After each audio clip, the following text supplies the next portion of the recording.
ఈరోజు నేనైతే నాటుకోడి ఫ్రై చేస్తున్నాను ఇండియాలో. నేను కుకింగ్ ఛానల్ ఇది చేయక చాలా రోజులు అవుతుంది. నేనైతే ఈ చికెన్ని కొంచెం ఆనియన్స్, చిల్లీస్ ఫ్రై చేశాక మ్యారినేషన్ చేసిన ఈ చికెన్ దీంట్లో వేస్తున్నాను. ఇదైతే 1 కేజీ చికెన్లో జింజర్ గార్లిక్, ధనియాల పొడి, లవంగాలు, jeera powder, garam masala, yogurt, lemon juice, little bit soya sauce, salt, pepper, పసుపు ఇవన్నీ వేసి ఒక 2-3 అవర్స్ లేకపోతే 6 అవర్స్ మనం ఫ్రిడ్జ్లో ఉండటం వల్ల అది బాగా ముక్కకు పడుతుంది అనమాట. మనం స్లో ఫ్లేమ్లో దీన్ని ఇలా ఫ్రై చేసుకోవటం మేబీ ఒక 30 మినిట్స్లో రెడీ అవుతుంది.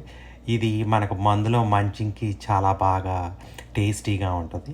మరి ఇండియాలో ఫస్ట్ టైము ఈ నాటుకోడి తింటాం అనమాట. ఇక్కడ యూఎస్లోనైతే ఇక్కడ మాకు సాబా పౌల్ట్రీలో ఉంటుంది. నేను మోర్ ఆఫ్టెన్ చేస్తాను. ఇక్కడ ఈ ఇండియాలో అయితే కొంచెం అది హార్డ్గా టేస్ట్ డిఫరెంట్గా ఉంటుంది అనమాట. వండటం మాత్రం కొంచెం కాంప్లికేటెడ్.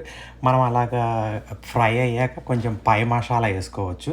దానికైతే మనం ధనియాల పొడి, గరం మసాలా, తగినంత కారం వేసుకోవచ్చు. అది కొంచెం మనం ఘాటును బట్టి. దాంట్లో మనం కావాలంటే కొంచెం కరివేపాకు, కొంచెం సిలాంట్రో కూడా అట్ ద ఎండ్ వేసుకోవచ్చు. ఇండియాలో కుకింగ్ లిటిల్ కాంప్లికేటెడ్. మనకి ఇక్కడైతే నుంచొని చాలా ఫ్రీగా ఉంటుంది. అక్కడ వేడి, ప్లస్ మనకి కావాల్సిన టూల్స్ ఉండవు.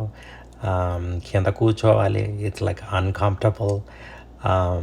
కాకపోతే అది చికెన్ వచ్చేసి టేస్టీగా ఉంటుంది. మనకి ఇక్కడ చికెన్ కంటే కూడా అప్పటికప్పుడు మనం అది కొట్టుకొచ్చిన చికెన్ వండుకోవచ్చు. It's very healthy.